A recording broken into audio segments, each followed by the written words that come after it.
স্বামী ও স্ত্রীর মাঝে ঝগড়ার কারণে স্বামী যদি স্ত্রীকে বলে আমি তোমাকে বিদায় করে দিব, আমি তোমাকে রশি কেটে দেব, তুমি চলে যাও, এভাবে যদি বারবার বলতে থাকে তাহলে তালাক হবে কিনা, স্বামী স্ত্রীর সম্পর্ক থাকবে কিনা, এখন স্ত্রীর করণীয় কি?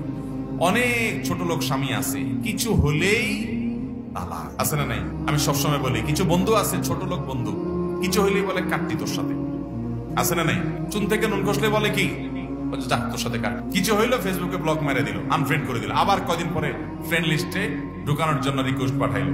এরকম হট মেজাজে মানুষ, কথায় কথায় গরম হয়ে যাওয়া, এরকম কিছু লোকের স্বভাব আছে না নাই? এটা কোনো ভালো স্বভাব? কোন স্বামী যদি তার স্ত্রীকে এরকম কথায় কথায় তালাকের কথা বলে, সে নিকৃষ্ট স্বামী। কথায় কথায় তালাকের কথা বলা যাবে না।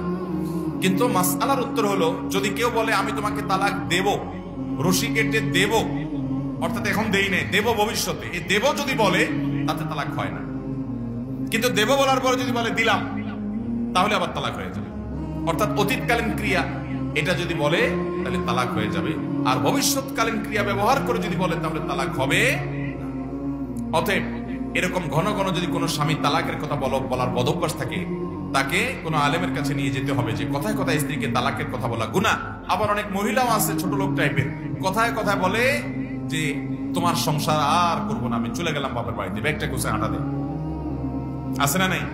দাম্পত্য জীবনের সুখে শান্তিতে থাকার জন্য ধৈর্য ধারণ করতে হবে, অনেক কিছু হবে, এরপরে একটা সময় আবার সব ঠিক হয়ে যাবে। বিদায় হুটহাট করে ডিসিশন নেওয়া যাবে, পরে সারা জীবন আফসোস।